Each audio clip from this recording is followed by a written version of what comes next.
มือดีเกิดดีเด้อข้าพเจ้าเดินต้นไม้มันมีปัจจัยตาตัวพุทธ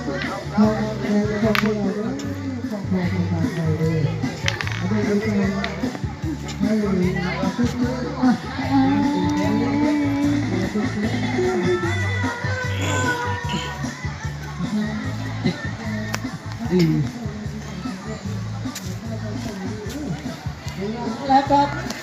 แล้วครับ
ตัดหัวคนได้พี่น้องเลย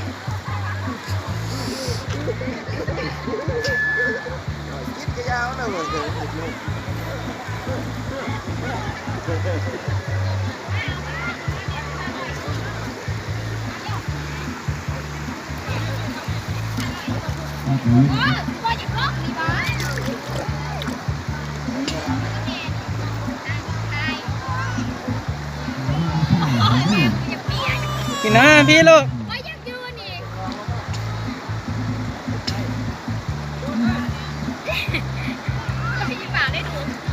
น้อยคิว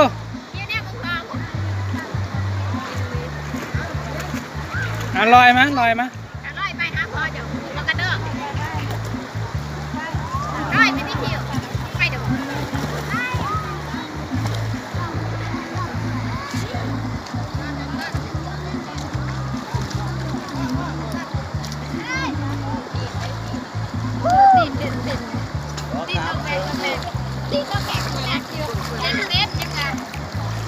เอาเลยอะไรกับสัตว์มาเลยเจ็ดจุดเบื้องนอกนี่สิลูกนอกได้ฮะกี่ปุ้นลูกกี่ปุ้นคิดว่าเป็นหนังหน้าคิดว่าอีหน้าสีเหลืองคือกันร้อยแพร่แม่มาแพร่มาเรียนไปเอาดึงเอาแม่จะจับบอกไว้จะจับโคตรขาเลยก็อย่าเข่านี่ดูอย่ากอกอย่าพ่อยเองใช้สิเอาคนได้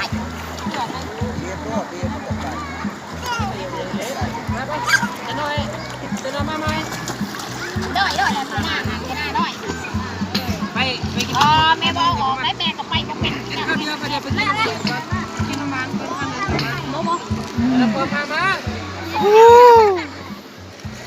อันนั้นมันขัวไอ้สังขัวอย่างนั้นนะ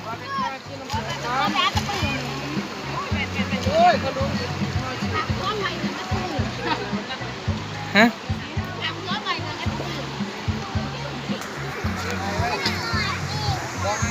พ่อพามา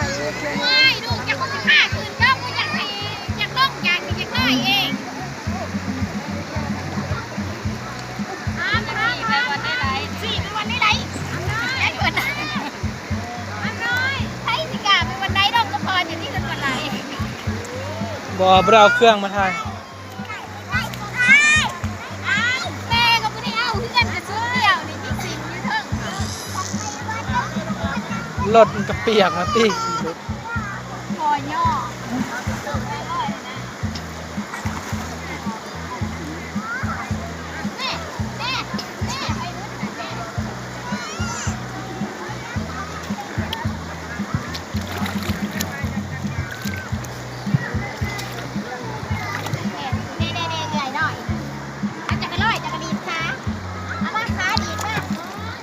เ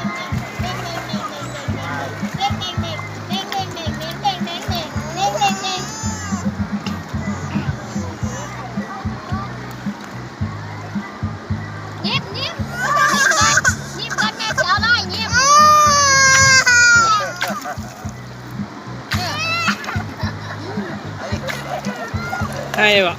ให้บ่ เนี่ยเอาคนหนามใส่พอคนหน่อยคนหน่อยคนหน่อยคนหน่อยคนเอาคนหนามใส่พอเอาคนหน่อยเด็กใหญ่ก็ยังเข่าคือกันเดี๋ยวจะไปจะเข่าสมบ่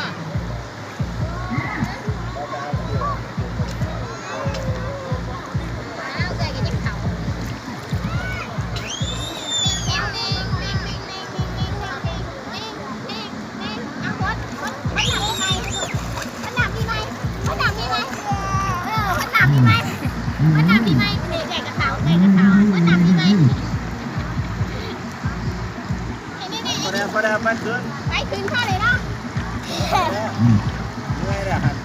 ไงเดี๋ยวมันจะลงมาอีกมันไหม ไอ้ดิวมันดำตลอด มุดตลอด ไปแม่สิเมื่อเปิดน้ำไปอ่านไม่อ่าน อยู่ตาแรก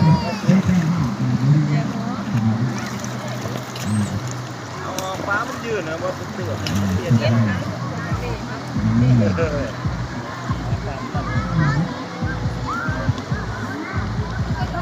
โอ้ไปโจมมันจะพอมันหายังเขาเอาขยามันดิ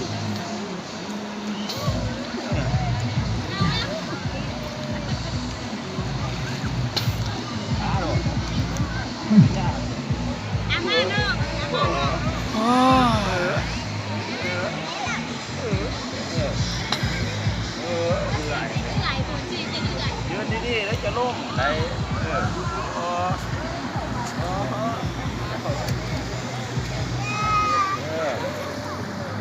ไปโทษยืนโทษ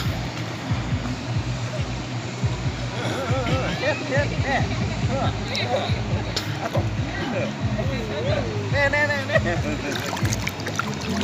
ก้อนนี้ย่างมาดิย่างจังเลย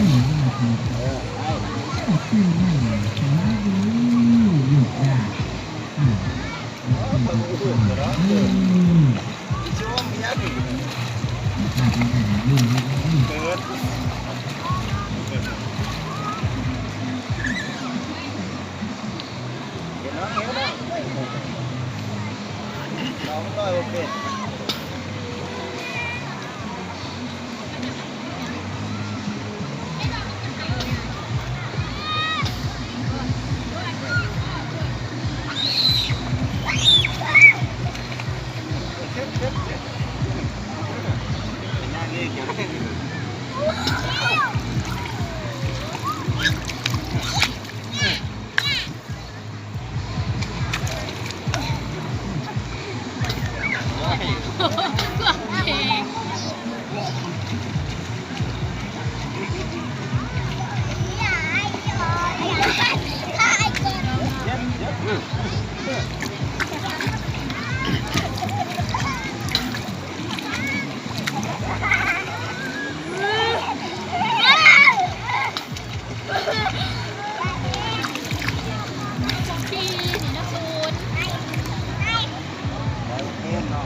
เอาไว้นะครับ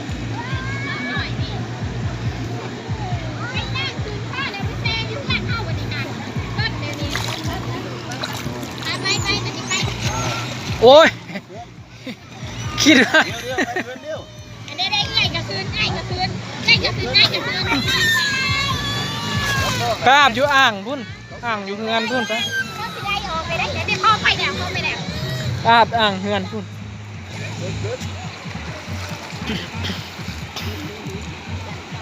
พ่อจะเอาหมวกมึงกัน จ๊ะกินน้อย จ๊ะเลยเป็นยังเกิบดูแกบ่จับ ไปยังคือเท่า ว่าจะเกิบทุกหินนี่ เกือบ